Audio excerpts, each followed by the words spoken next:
आज तक हमने एक बात अपने जीवन की बताई नहीं, पर आज हमें लगा कि बताना चाहिए। वो अपने जीवन का एक रहस्य हम तुमको बताना चाह रहे हैं। 9 साल की आयु में जब हमारे सामने पहली बार हमारे दादा गुरु ने सन्यासी बाबा के सामना करवाया था। अंधेरी रात थी, पानी बरस रहा था। इसी बागेश्वर धाम की पहाड़ी पर एक झोपड़ी में हमारे दादाजी रहते थे। उस रात घर से ही उन्होंने कहा कि इस रात को ही आना, तो हमारे पिताजी हमें यहां छोड़ने आए थे। दादाजी अकेले ही रहते थे। दिन में कोई कोई आता था, उस वक्त कोई जानता नहीं था उनको इतना ज्यादा, पर बहुत लोग मानते थे उनको। गांव के आसपास के लोग बहुत मानते थे, कई जिलों में उनकी बड़ी प्रसिद्धि थी। तो जिस रात हमको पिताजी छोड़ने आए, लगभग रात के 9 बजे होंगे, और पिताजी छोड़कर गए। हमारे दादाजी ने ही हमारे पिताजी का नाम लेकर कहा कि राम कृपाल तुम घर जाओ और धीरेंद्र को छोड़ दो, और हम रुक गए। हमारे गुरु उस दिन बड़े बिजी थे, शायद कुछ लिख रहे थे, बार बार कलम कान में लगा रहे थे और कुछ लिख रहे थे।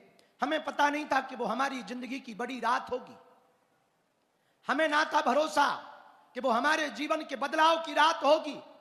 हमें ना था पता कि उस रात हमारे जीवन में कुछ बड़ा होने वाला है। हमें यह भी ना था पता कि शायद हमारी जिंदगी की एक नई यात्रा शुरू होने वाली है। पर गुरु ने कहा बैठ जाओ, बैठ गए। यही कोई 12 बजे तो दादा ने आज्ञा दी कि जाओ, गांव के बाहर में जो हेड पंप है वहां नहा कर आओ। हम स्नान करके आए। लगभग 12:30 या 1 बजे होंगे रात के। बरसात हो रही थी, पानी से नहा के आए तो थोड़ी ठंड भी लग रही थी। उन्होंने चाय पी और हमको भी पिलाई, जूठी चाय, और हमारी बाहें पकड़ी। और जहां बालाजी बैठे हैं तब इतना मंदिर बड़ा हुआ नहीं करता था, छोटा सा मंदिर था, पेड़ के नीचे मंदिर था। एक दीपक जल रहा था और कुछ पूजा का सामान रखा हुआ दिखाई पड़ रहा था। कुछ लड्डू वड्डू प्रसाद दिखाई पड़ रहे थे। एक नारियल रखा था, उसके ऊपर एक यज्ञोपवीत यानी जनेऊ रखा था, और वो दीपक जल रहा था। हमारे नहाने जाने के समय शायद हमारे गुरु ने रखा था, दादाजी ने। मंदिर के पीछे में समाधि है। मंदिर के इस तरफ उन्होंने हमें खड़ा किया और 40 मिनट तक वो कोई मंत्र या स्तुति पढ़ते रहे।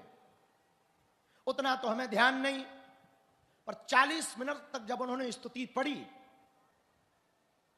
तो बड़ी जोर की आवाज समाधि की तरफ से आई। तो हम भी चौंके, बच्चे थे, डर गए। हमने अपने गुरु को पकड़ लिया। उन्होंने एक थपकी मारी और कह दे चला जा पीछे, और डरना नहीं, और कह देना तुम हमारे और हम तुम्हारे।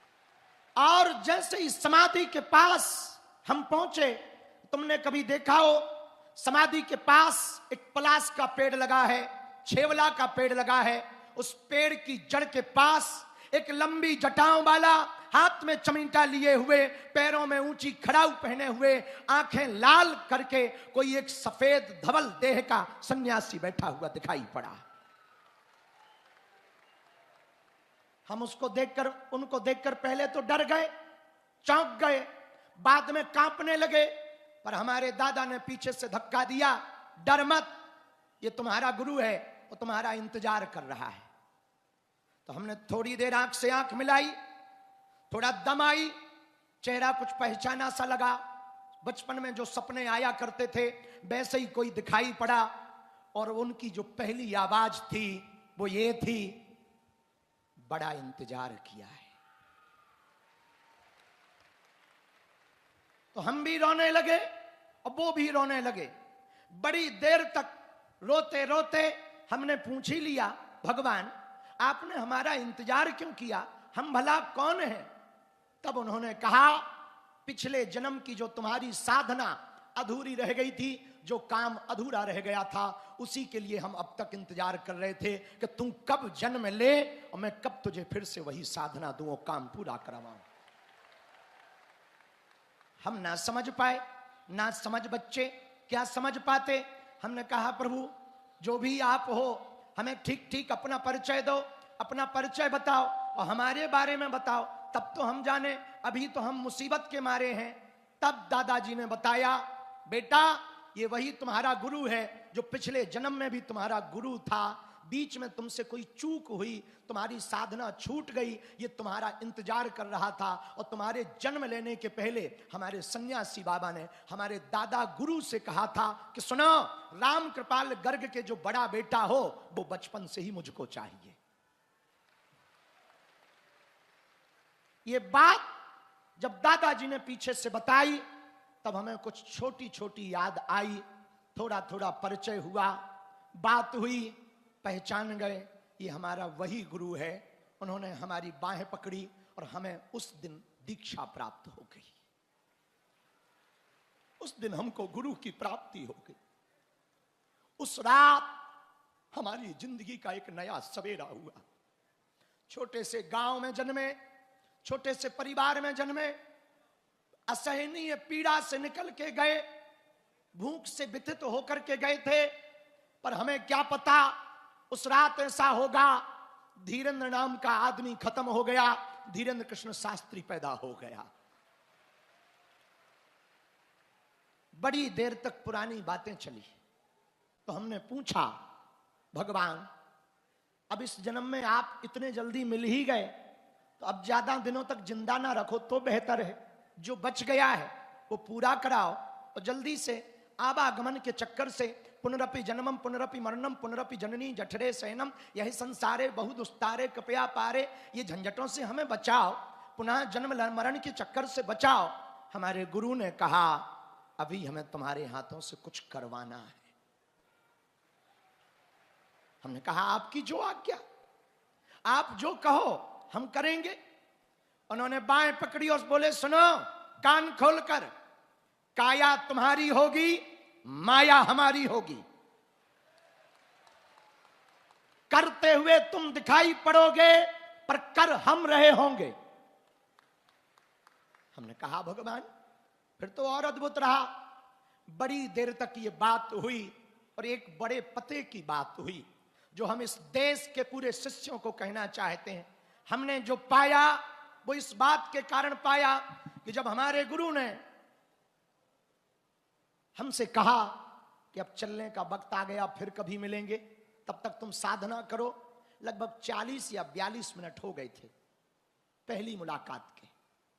अब वो जाने लगे तो हम भी रो रहे थे, वो भी रो रहे थे।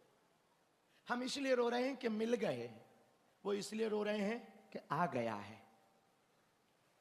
रोते रोते जब जाने लगे तो हमने चरणों को पकड़ा। बड़ा मोटा अंगूठा था, आज भी याद है, बड़ा मोटा पैर का अंगूठा था, पैर में बड़ा चूड़ा पहन रखा था। हमने पकड़ा चरणों को और जैसे ही चरणों को पकड़ा और हमने कहा आज आपने दीक्षा दी, शिष्य का धर्म है कुछ दक्षिणा देनी चाहिए। हमारे पास कुछ दक्षिणा तो है नहीं, पहनने को कपड़े नहीं, खाने को भोजन नहीं, और भला आपको हम क्या दे सकते हैं। हमारे मुंह से पता नहीं वो शब्द कैसे निकला, वो हमारे जीवन का बड़ा परिवर्तनकारी शब्द था। हमने कहा दक्षिणा में हम कुछ दे तो नहीं सकते, बस खुद को ही दक्षिणा में दे सकते हैं। हमको ही दक्षिणा में ले लो, हमारे पास यही दक्षिणा है कि हम ही आपके आज से हो गए। उन्होंने सिर पर हाथ रखा, थोड़ा सहलाया, पुचकारा और बोले आज के बाद तू हमारा है, हम तुम्हारे। आज के बाद तू जो भी करेगा तू नहीं करता दिखाई पड़ेगा, पर कर मैं रहा होऊंगा। मेरे पागलों, ये जितने भी प्रपंच तुम्हें दिखाई पड़ रहे, जितने भी नाटक दिखाई पड़ रहे, ये जितना भी तुमको बड़ा भौकाल दिखाई पड़ रहा, फोटो जरूर हमारी लगी है पर कर वो रहा है। जितने भी चमत्कार हो रहे उनके कारण, जो भी कृपा हो रही उनके कारण, जो भी हमने पाया है उनके कारण। और पिछले वर्ष उन्होंने हमसे कहा कि हमारे बारे में अब तुम लोगों को बता सकते हो, तो हमने पुस्तक लिखी। उस पुस्तक में उनका पूरा जिक्र किया मेरा सन्यासी में। आज गुरु पूर्णिमा को हमें लगा ये बात अपने चेलों को बतानी चाहिए कि सच्चा और अच्छा गुरु जिसको मिल जाता है वो रंक को भी राजा बना देता है।